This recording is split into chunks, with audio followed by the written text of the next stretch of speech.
On va vous dire, tiens, comment bien utiliser le Wi-Fi, par exemple, dans les hôtels ou dans les restaurants quand il y a du Wi-Fi gratuit, ou comment ne pas se faire avoir aussi avec l'activation des données à l'étranger sur son téléphone portable. Damien Bancal, bonjour. Bonjour. Vous êtes journaliste spécialiste en sécurité et cyberdéfense. Alors déjà, c'est vrai qu'on trouve beaucoup plus de points d'accès Wi-Fi qu'auparavant. J'ai pu le constater moi-même lors de mes vacances en Espagne. Dès qu'on arrive dans un endroit public, le premier réflexe, c'est de regarder s'il y a du Wi-Fi gratuit dans les restaurants, dans les parcs publics, même à la plage maintenant. Pour commencer, comment savoir si on peut se connecter à ces réseaux ? C'est malheureusement, entre guillemets, très simple. D'abord, c'est devenu un véritable apport commercial pour les hôtels, les restaurants, etc. Et donc, du coup, il suffit que je prenne ma tablette, il suffit que je prenne mon téléphone portable, et je vois très rapidement apparaître en haut, tout en haut à droite, eh bien, ce petit sigle qui me dit « Ah, tiens, il y a une connexion Internet. En tout cas, il y a une connexion Wi-Fi. » Et beaucoup de gens vont cliquer et se dire « Tiens, ça a le même nom que mon hôtel, le même nom que mon camping. » Et en plus, c'est marqué gratuit ou free. Mais alors, attendez Damien, parce que des fois, il y a des petits cadenas et des fois, il n'y a pas de cadenas sur le smartphone. Tout à fait. Alors justement, ce qui est intéressant, c'est quand il y a un cadenas, ça veut dire qu'il va y avoir une demande de mot de passe. Un code. Oui, un code, donc que peut vous fournir l'hôtelier ou le restaurateur. Et il y a des fois, ou même de plus en plus fréquemment d'ailleurs, il n'y a pas de cadenas. Ça veut dire que le Wi-Fi est libre, gratuit, accessible. En tout cas, accessible. Donc on se connecte sans danger ? Pourquoi faut être Pardon ? prudent ? Pourquoi est-ce qu'il faut être prudent ? Alors, il faut être prudent pour la simple et bonne raison, c'est que c'est pas parce que c'est gratuit, ou en tout cas que c'est libre, ou qu'il n'y a pas de mot de passe, qu'il n'y a pas éventuellement une personne qui, derrière, vous propose de vous connecter à Internet, mais peut-être que lui est en train de vous regarder en même temps. C'est-à-dire ? C'est simple, malheureusement. Chez les pirates informatiques, en tout cas, il est possible de faire une attaque qu'on appelle l'homme du milieu. En gros, je suis dans mon restaurant, je suis en train de manger, et je vois une connexion marquée gratuite. Je me connecte dessus, et effectivement, je suis bien sur Internet. Sauf que mon malveillant, mon pirate, a trouvé le moyen de se faire passer pour le restaurant, tout en me connectant sur Internet. Mais lui est en train de regarder ce que je suis en train de faire. Donc ça veut dire qu'il a accès quoi ? À vos mails, à vos historiques d'appels, peut-être à vos mots de passe ? Il a le droit à tout, parce que tout ce que je vais taper, tout ce que je vais consulter sur l'Internet à partir de cette connexion Wi-Fi libre, eh bien lui le voit, parce que ça passe d'abord par chez lui. Et vous nous dites que les pirates sont particulièrement friands de ce genre de réseau, c'est-à-dire que quand il y a des réseaux gratuits, il faut se méfier parce que derrière, il peut y avoir des pirates ? Mais très clairement, je vais vous donner un exemple que moi-même j'ai vécu il n'y a pas très longtemps. J'étais dans un restaurant basé en Asie, je suis en train de surfer et très clairement, je me suis rendu compte que quelqu'un s'était connecté à la box de ce restaurant et il était en train de sniffer, c'est ce qu'on appelle chez les pirates, il sniffait le réseau. Et en gros, tout ce que je pouvais taper, des textes, des mots de passe, il pouvait les lire et surtout ensuite les réutiliser. Et je m'en suis rendu compte, c'est que moi-même, mon propre mail que j'avais ouvert à l'occasion, parce que quand je pars en vacances, j'ouvre un mail dédié pour ça, eh bien, il a tenté de s'en servir quelques semaines plus tard pour envoyer des spams à mes amis. D'accord, donc méfiance.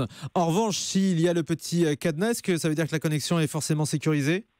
Alors non, c'est parce que s'il y a un cadenas, ça veut dire qu'on va vous demander un mot de passe. Donc, oui, mais justement, si on demande un mot de passe, c'est qu'il y a une sécurité, non ?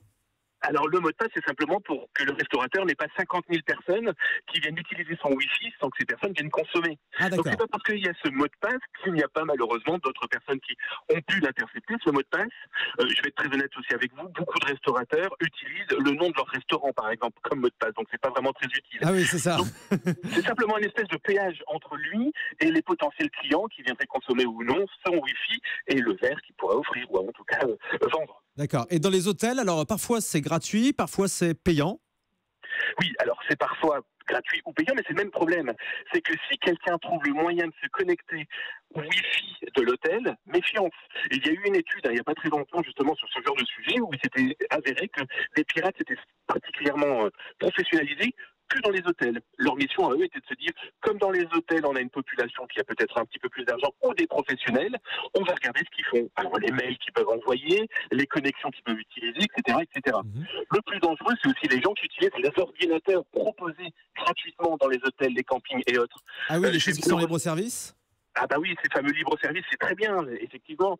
Mais le problème, c'est que je me suis rendu compte qu'il y avait beaucoup de gens qui avaient besoin de se raccrocher toujours à leur travail et se connecter à leur mail professionnel à partir de ces ordinateurs. Non, on est en vacances, d'abord, comme on dit chez nous, on dégage, et puis surtout, on ne touche pas à ces données privées ou professionnelles à partir de machines qu'on ne sécurise Qu'on ne pas, connaît pas, effectivement. qu'on ne maîtrise pas. Damien Bancal, j'aimerais aussi qu'on parle de l'accès à Internet sur les smartphones, puisque Oui. quand on est en France, on a tous plus ou moins des abonnements maintenant à la 3G ou à la 4G. Quand on arrive à l'étranger, il y a aussi la 3G et la 4G. Oui, et ça fait très très mal, surtout quand on descend par exemple d'un avion et qu'on a bien pensé à mettre le mode avion, donc ça veut dire aucune connexion possible pour pas perturber l'aéroplane. Mhm. Mais le problème, c'est que quand on se reconnecte, on oublie aussi d'enlever le petit bouton qui me dit je ne transfère pas ou je ne reçois pas de données Mais numériques. c'est ça. Alors sur certains modèles de téléphone, cette disposition se fait automatiquement. Quand on arrive à l'étranger, les données sont automatiquement désactivées. En revanche, sur certains autres modèles de téléphone, on a toujours accès donc à la 3G et à la 4G. Donc vous disiez que c'est très piégeux parce que là, ça coûte très très cher. Si on ne fait pas attention, il ne faut pas oublier que nos smartphones, qu'on appelle maintenant ordiphones, sont avant tout des petits ordinateurs qui vont chercher des informations. Alors des informations simples, mes données Facebook, mes données Twitter, mes mails, voire même les mises à jour de mes applications. Et si j'y prête pas garde, tout ça, c'est des mégaoctets de données qui sont facturés. Et si on ne veut pas se retrouver avec des factures mirobolantes ou alors carrément son compte bloqué parce que l'opérateur se dit oh là là, il se passe un problème, vraiment il faut faire très attention et carrément couper ce genre de données si on n'a pas l'abonnement adéquat directement avant même de rentrer dans l'avion. D'accord. Et il y a des forfaits aussi que proposent les opérateurs. Ils sont intéressants ces forfaits? Alors, je vais être très honnête avec vous, j'en connais que deux. Je connais, pour pas les citer, Orange et Free. Pour ceux qui veulent gagner un petit peu d'argent, j'irai plutôt facilement chez Free. Pour ceux qui veulent pas en perdre, j'irai pas chez Orange. D'accord, parce que donc ce sont des forfaits qui offrent un certain nombre, c'est pas illimité quoi, ça offre un certain nombre de mégas. C'est ça, c'est pas illimité, puis surtout c'est un véritable coût. Pour être allé en Asie dernièrement, ou voire même en Afrique du Nord, on se rend compte que certains forfaits, c'est quasiment des dizaines d'euros par mégaoctet qu'on peut recevoir ou envoyer. Moi j'ai eu un exemple là, récemment donc en Espagne, 20 € pour 800 mégas de données. On achète 800 mégas, on sait absolument pas à quoi ça correspond en plus. 800 mégas, c'est quoi? Si on fait des belles photos, ça fait 150 photos haute définition.